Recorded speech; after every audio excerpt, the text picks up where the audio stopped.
The message arrived at 9:12 on a Thursday night while I was still at my desk, still in service khakis, still smelling faintly of the burnt coffee that lives in every government break room after 8 p.m. It read, word for word, exactly like this. Don't come to Kayla's engagement dinner. The guest list is final. It's a small evening and we've already accounted for everyone. Dad, no apology, no explanation. No, I'm sorry, sweetheart. This is awkward. Just 3 tidy sentences from the man who raised me, folding me out of my own family the way you delete a duplicate line from a spreadsheet. I read it 4 times before I let myself believe he meant it, and in the middle of a secure building where 2 separate checkpoints greet me by name every single morning, where the placard outside my office reads Captain Naomi Cole, USN, I felt something inside me go very, very still. Let me tell you who I am, because it matters for the rest of this. My name is Naomi Cole. I'm 44 years old, and I hold the rank of captain in the United States Navy, which, for anyone who doesn't track this sort of thing, is the same pay grade as a colonel in the Army. For the last 2.5 years, I've served as a senior defense advisor attached to the National Security Council. What I actually do on a given day is something I'm not permitted to describe to most people, and that includes my family. Especially my family. For 22 years, to the people who share my last name, I have been nothing more elaborate than Naomi, who works for the government, not a surgeon, not an attorney, not anyone with a title you'd repeat over a fence to a neighbor, just a woman in her mid-40s who never married, never had kids, and somehow, in the arithmetic my father used to measure a life, never quite added up to what he considered a success. Success in my father's world had a name, and the name was Kayla. My younger sister runs a boutique interior design studio in Nashville. 6 months ago, she got engaged to a man named Grant Whitmore, whose family owns Whitmore Homes, one of the biggest residential developers in the state, the kind of company whose signs stand in front of half the new subdivisions between Knoxville and Chattanooga. When Kayla called our parents to tell them, I happened to be on a 3-way line, and I heard the whole thing detonate with joy on the other end. My mother's little scream, ice knocking around in a glass, and my father's voice, thick and delighted, saying, now that, right there, is what it looks like to marry up. I sat alone in my apartment that night, and I was happy for her. I really was. Kayla has a warmth that pulls a room toward her, always has, and I've never once resented that in her. What I resented, if I'm being honest with myself now, was the silence that opened up right behind the celebration. The way the conversation only ever caught fire when the subject was her. The way nobody in 22 years ever leaned in and asked me a single follow-up question about my own life. The engagement dinner was going to be at the Whitmore's place outside the city, a big stone house with a wraparound porch and a caterer and a string trio in the corner. I'd already put in for the leave. I'd already bought a dress. Pale gray, simple, nothing that would pull a single eye away from my sister, because that had always been the rule in our house, whether or not anyone ever said it out loud. Don't outshine Kayla. Don't turn her moment into your moment. Here's the thing, I never minded that rule. I'd been living inside it my whole life. What I minded, what actually knocked the wind out of me, was learning, in a 3-sentence text, that I wasn't even welcome to stand quietly against the back wall and clap. I stayed in the parking garage under my building for a long time after that message came in. Engine off, hands still resting on the wheel like I was waiting for someone to give me permission to drive somewhere. I thought about calling him. I thought about asking what I'd done, whether there was a version of events I'd missed, some argument I couldn't remember starting. But I already knew the answer, and the answer was nothing. There didn't need to be a reason. My father had never once needed a reason to make me feel like a guest in my own family. He'd been doing it in small, quiet ways for 2 decades. The graduations he skipped, the promotions that didn't register, the birthdays that slid past unmarked, while Kayla stayed circled in red on the kitchen calendar. This text was just the loudest version of a song I'd known by heart since childhood. So I typed back a single word, understood. I didn't cry. I want to be honest about that, because I think people expect tears at a moment like this, and I simply didn't have any to spend. What I had instead was a strange, level calm, the kind that settles over you after you take a hit. You'd been half bracing for your entire life. I set the phone face down on the passenger seat, started the car, and drove home through streets I could navigate in my sleep. I had a briefing at 0700. I had a country's worth of problems waiting for me that had nothing to do with seating charts or curated guest lists, or a father who couldn't find room for me at his own daughter's dinner, so I did what I always did. I told myself the same thing I'd told myself after every slight, every empty chair, every 4-minute phone call. This is fine. This is just who they are. This is not going to be the thing that breaks you. I believed it, sitting there in the dark. I was wrong. The call came the next evening, a little after 7. While I was signing off on paperwork almost nobody outside a very small room will ever read. My phone lit up on the desk, and Kayla's name filled the screen. I almost let it ring out. Some tired, armored part of me assumed she was calling to smooth things over on Dad's behalf. She does that sometimes. Plays the ambassador between two people who never really fought so much as quietly drifted into opposite corners of the same house. But I answered. How could you do this to us? Her voice broke on the last word, not angry, wrecked. I sat up so fast the chair rolled. Do what? Kayla, I told Dad I understood. I'm not coming, that's the whole thing. Don't. Her breath snagged. Don't sit there and act like you don't know what just happened. I genuinely didn't. I told her so, and something in the flatness of my voice must have landed, because she stopped accusing me long enough to explain. A national magazine, one of those glossy Washington weeklies that covers the Capitol the way other magazines cover celebrities, had run a feature on a recent ceremony at the White House. The event had recognized a handful of military and civilian advisors who'd worked on an operation the previous year, one I still can't talk about. There was a photograph. Not a candid, not anything I'd posed for on purpose, just an official group shot, the kind taken because protocol demands it and then forgotten by every single person in the frame, except apparently whoever laid out that issue. Underneath the picture, in small print, Captain Naomi Cole, Senior Defense Advisor, National Security Council. My father, Kayla told me, had been sitting in his recliner with that magazine open on his knee. He gets them at the dealership. The waiting room subscribes to a whole rack of them, and he brings the good ones home. He'd been flipping through it the way he flips through everything, half his attention on the TV, when he stopped, went still, read it again, and then a third time. My mother thought it was a printing error at first, 2 captions crossed, but my father knew my face. He sat with that photo for a long time, Kayla said. Then he got up without a word, went into the kitchen, and started making calls. He called a man from his church who'd done 20 years in the Army. He called the father of one of Kayla's high school friends, a retired chief petty officer. He was trying to find someone, anyone, who could tell him whether this was real, whether Senior Defense Advisor meant what it appeared to mean, because it didn't fit a single thing he thought he knew about his own daughter's life. Nobody could tell him much.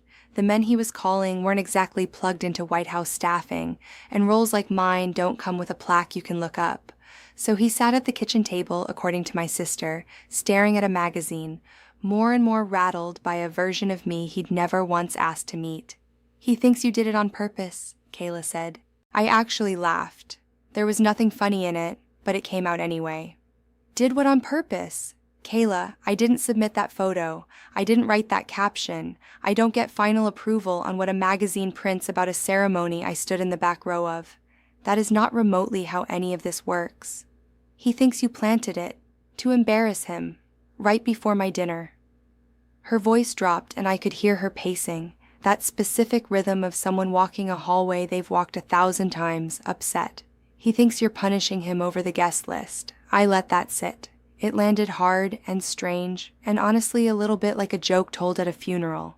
22 years of silence about my career, 22 years of never once asking a follow-up when I mentioned a deployment, never wondering out loud what "I can't get into it" actually meant when I said it at Christmas, because it was the only sentence I was cleared to say, and the very first time the truth surfaced without my permission, in a magazine I didn't even know existed, his first instinct wasn't curiosity, it wasn't even guilt, it was suspicion. As if a woman who'd spent 2 decades saying nothing about herself had suddenly, strategically, decided to weaponize her own life the exact week her little sister got engaged.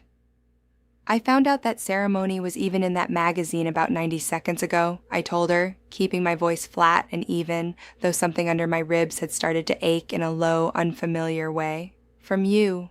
Kayla went quiet. I believe you, she said finally, softer. I do, but Dad doesn't, and Naomi, he's spinning. He keeps saying, why wouldn't she tell us? What else is she hiding? And I don't know what to say, because I don't actually know what you do either. Nobody in this family knows what you do. That sentence sat between us like something neither of us wanted to pick up. Nobody ever asked, I said. She didn't have anything for that. I didn't make her find something. We stayed on the line a moment longer, both of us just breathing into the quiet, both of us aware that something had moved that couldn't be moved back, that a photo and one line of caption had cracked open a door our family had spent 22 years pretending wasn't even a wall. Before we hung up, she said it one more time, and it followed me out into the cold. He thinks you planned this, Naomi. I didn't sleep much. I lay in the dark and ran through every version of my life my father had never bothered to learn, wondering how a man could spend 2 decades assuming the worst about a daughter he'd never once actually tried to know. The truth about my family didn't begin with a magazine. It began years earlier, in a brick house in Maryville, Tennessee, where I figured out young that love in our home came with terms I never fully understood but always felt. My father, Dwayne Cole, ran a car dealership for 31 years. He wasn't cruel. I need to be fair about that, because nothing about this is as simple as a villain. He never yelled much. He never once raised a hand. His was a quieter kind of absence, the kind that leaves no bruise you can point to, just a slow accumulation of empty chairs that teaches you year by year exactly where you rank. When I graduated from the Naval Academy, my parents weren't there. My father said the drive to Annapolis was too far, that it fell the same weekend as one of Kayla's dance recitals, and that surely I understood. The Navy would still be there next year, and Kayla was only 9 once. I stood on that field in my dress whites, watching classmates disappear into the arms of families who'd flown in from 3 time zones away, and I told myself it didn't matter. I was good at telling myself that. I'd had a lot of practice. When I was commissioned, when I made lieutenant commander, when I pinned on the eagles of a full captain in a small ceremony at a base most of my family couldn't have found on a map, none of it landed back home the way Kayla's things landed. Her studio's grand opening, her first magazine feature in a regional home and garden book, the little sports car my father co-signed for her at 22, with money I later learned had come out of a savings account that was supposed to have both our names on it. I never said a word. What was there to say? My father had a line he liked to use whenever my service came up, usually delivered with a kind of tired patience, like he was explaining something obvious to a slow student. The Navy doesn't build families, Naomi. It just teaches you how to leave one. He said it about my deployments. He said it about my decision, back in my 20s, to stay in instead of coming home and settling down the way a daughter was supposed to. He said it more than once, like the uniform was something I'd picked over him, instead of what it actually was, which was the first place in my whole life that measured me by what I did rather than by what I'd failed to become. What he never knew, because he never asked, not once, in 22 years, was what that uniform had actually asked of me.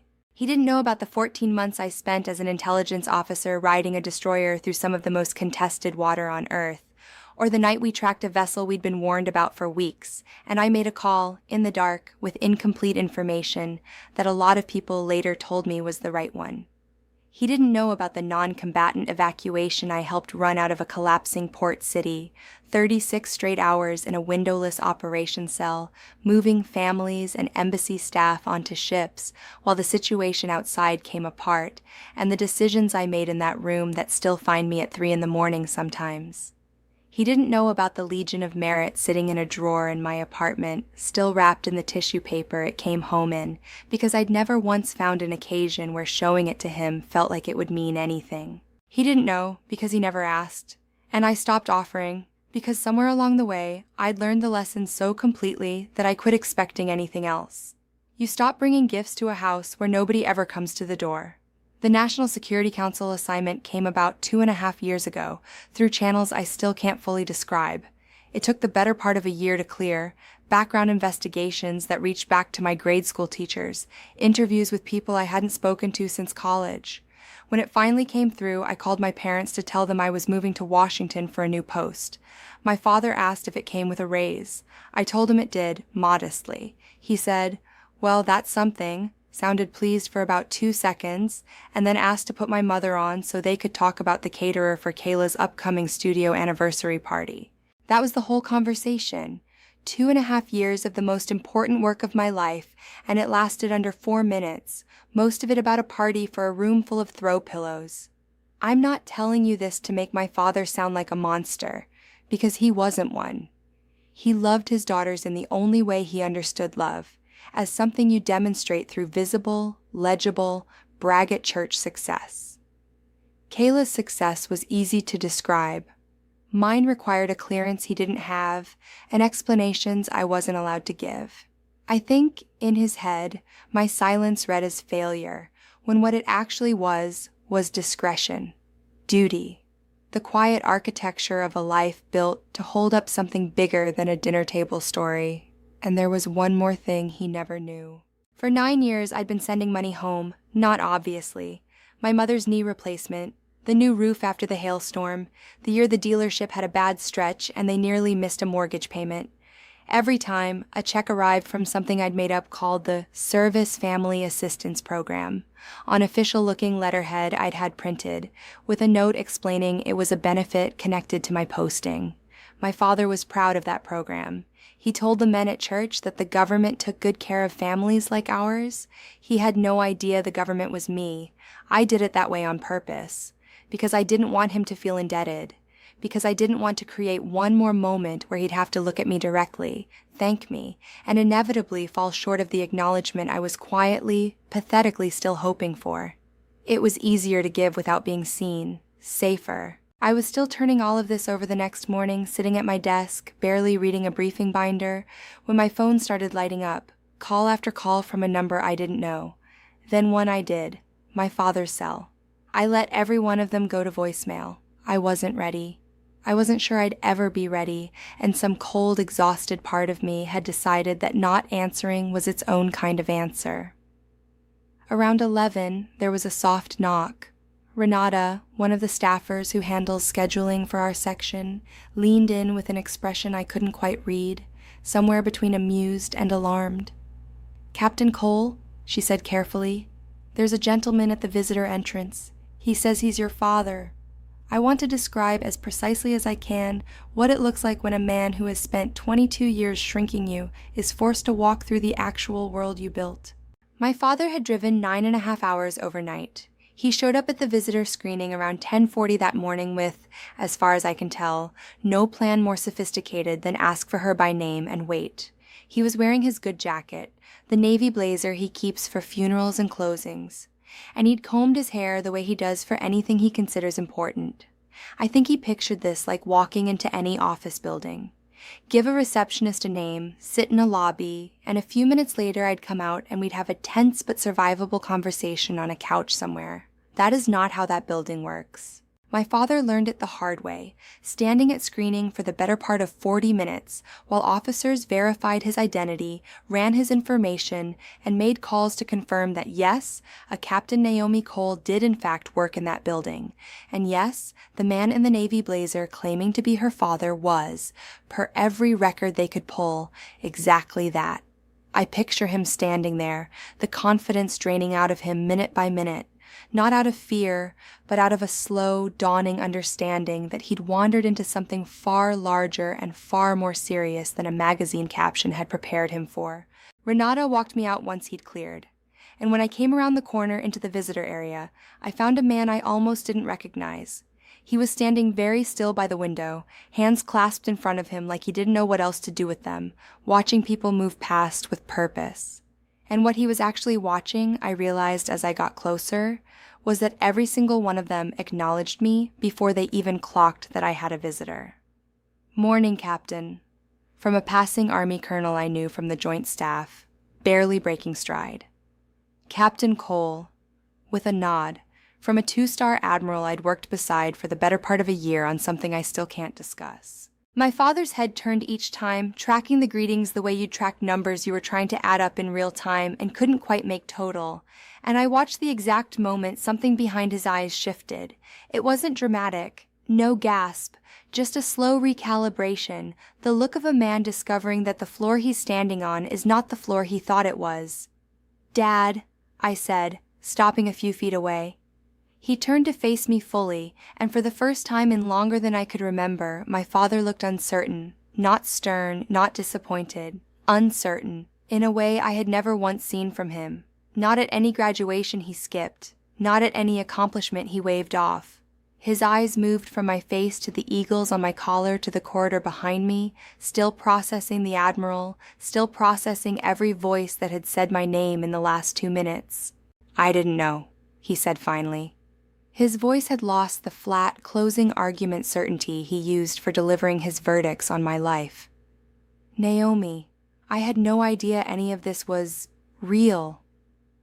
Something rose in my throat.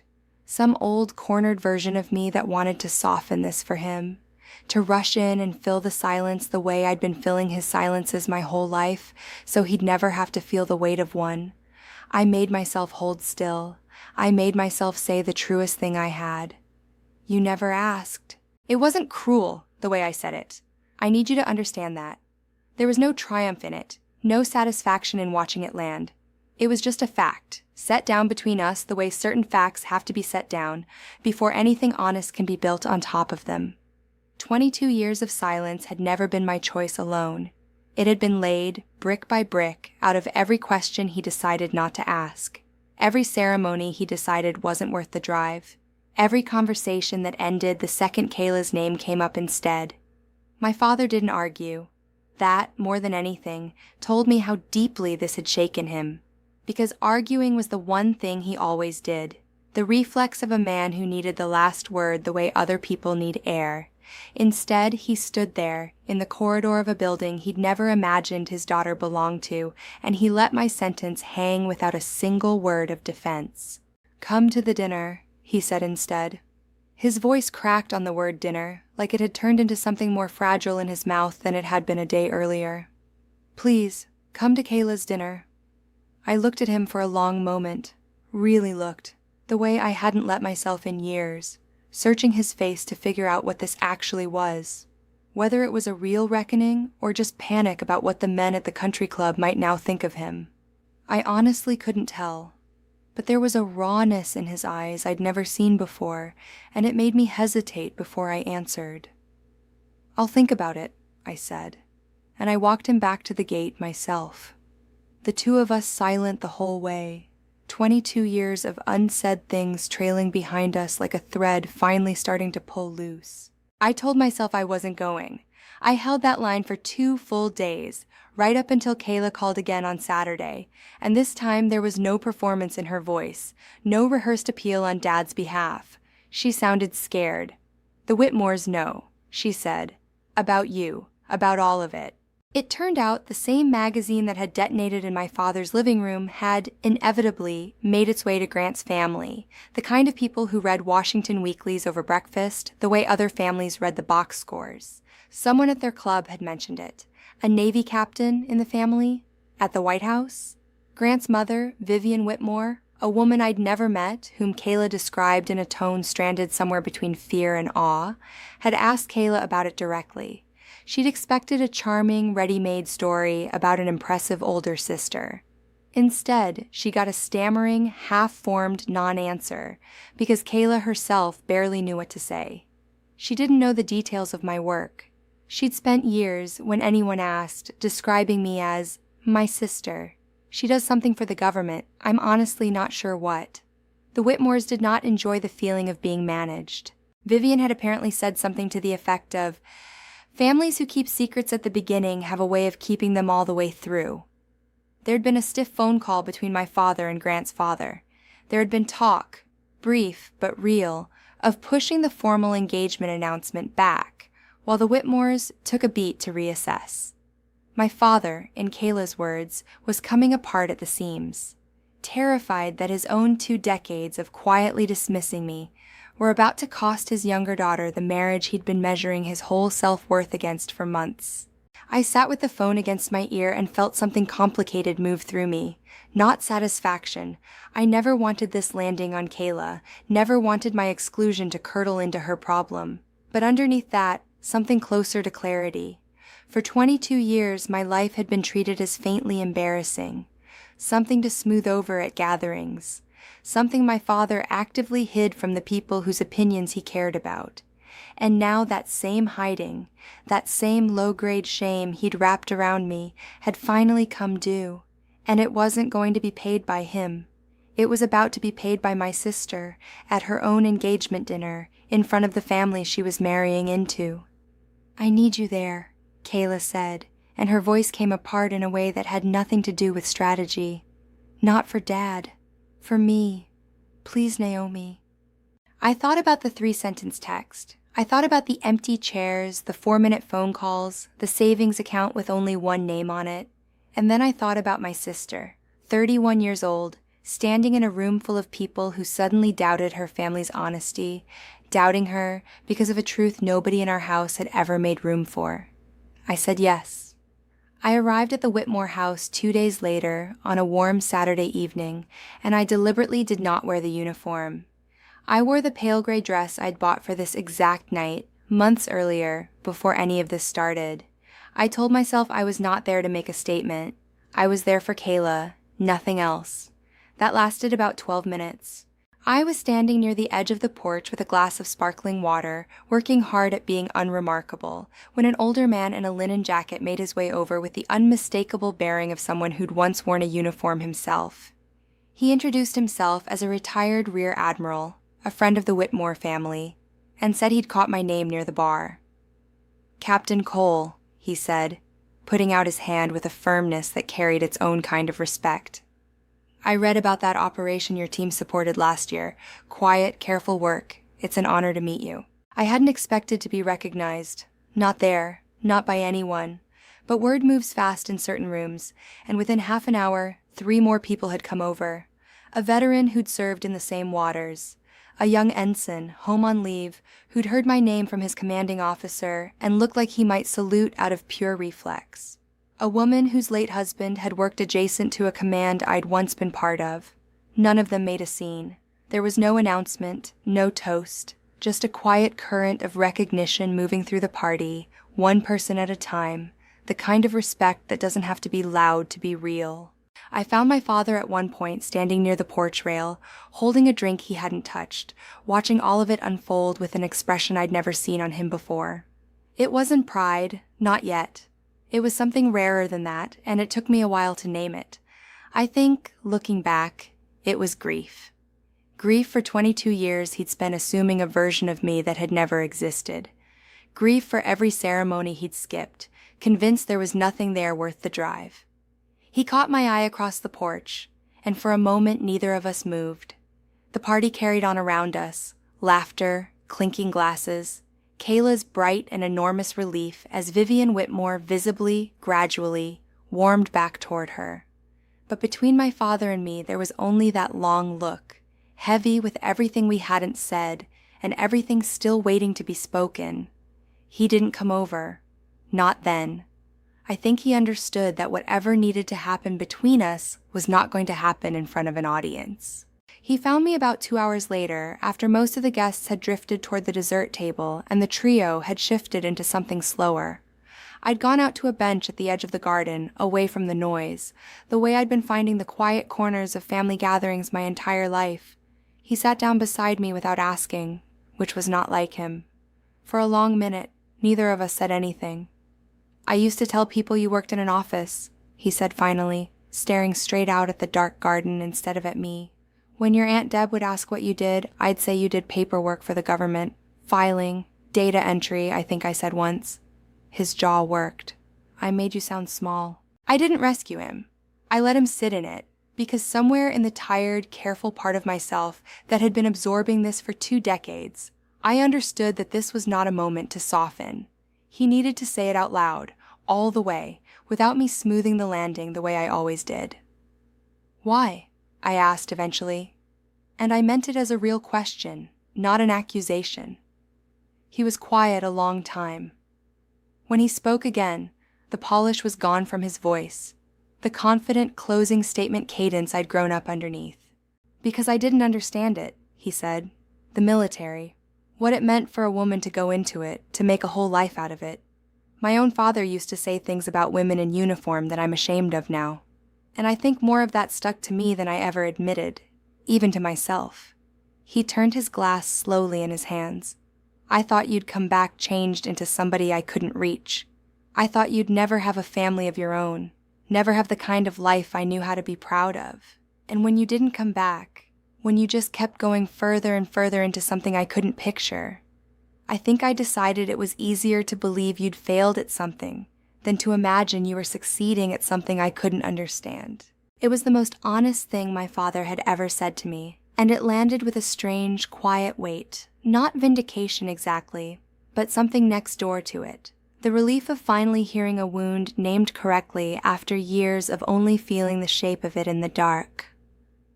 Kayla found us not long after, pulled over by some instinct that told her this conversation mattered.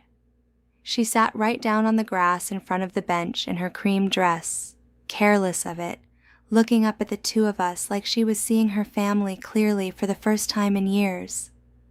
I didn't know either, she said quietly. Any of it. I used to think you just didn't care about being close to us, that you picked the career over coming home, over being part of things. She shook her head. I never once thought you might have been protecting us, or protecting yourself. I never thought about what it cost you to stay quiet. So I told them. For the first time, I told them about the money, the made-up assistance program, the roof, the knee, the mortgage. 9 years of quietly holding up a house that had never once made room for me, framed as a government benefit so my father could stay proud without ever having to be grateful to me. My father's face changed when I said this. Something in it collapsed, controlled but unmistakable. The look of a man realizing that the daughter he'd spent years making small had been quietly carrying him the entire time, expecting nothing back, not even credit. Kayla was crying by then. Not the stressed-out tears of a hard week, but something older, something that had clearly been building for hours, maybe for years. I always thought you were the strong one, she said, the one who didn't need anything from anybody. I never thought about what it cost you to have to become that. My father reached over and took my hand, the first time he'd touched me with any real tenderness since I was a girl, and in a voice barely above a whisper he said, "There's something at the house I want to show you, both of you." He looked between us, something resolving in his face, like a decision he'd been avoiding for a very long time. I should have shown you a long time ago. We drove out to my parents' house the next afternoon, Kayla riding with me, our father following behind in his truck. The whole way I kept turning his words over, trying to guess what could possibly be waiting. My mother met us at the door with an expression that told me she already knew what this was about, though she said nothing, just stepped aside, her eyes moving to my father with something like quiet permission. He led us down the hall to the back bedroom, to the closet that had always been off limits when we were kids, the one I'd assumed for decades held nothing but old tax files and boxed-up Christmas lights. He knelt, slid out a plastic bin, and set it on the bed between us. Inside, organized more carefully than I'd have ever expected from him, were dozens of envelopes, bound loosely by year with rubber bands. "What is this?" Kayla asked, reaching in. "Read one," my father said, and his voice had gone rough. I picked up an envelope near the top, and my own name stared back at me, but the handwriting wasn't mine. It was his. Cramped, careful, unfamiliar in that context. On the front, in his hand, Naomi, and a date, from 11 years ago. "You wrote these?" I asked. He nodded, unable to speak for a second. Then, "After I finally opened the first letter you sent me, I sat down to write you back. And I did. I wrote you back a lot of times." He swallowed. "I just never sent a single one. Because that was the other half of this. I had written home, for years, From my first posting, from that destroyer, from the operation cell, from every promotion and quiet milestone in between, I'd sent letters into the silence, the way you send anything into a place you've stopped expecting an answer from, and I'd stopped somewhere around year 8, when it finally sank in that no answer was coming. What I never knew was that the answers had been coming the whole time. He'd just never mailed them. "May I asked, and he nodded, and I opened one. The paper had gone soft at the folds. It was dated the winter after my first deployment. "Naomi," it read. "Your mother read me your last letter twice. I didn't know what to say back, so I'm practicing here where you can't see me get it wrong. The truth is, I don't understand what you do, and I think that scared me into pretending it didn't matter. It matters. I drove up to your promotion in the fall. Did you know that?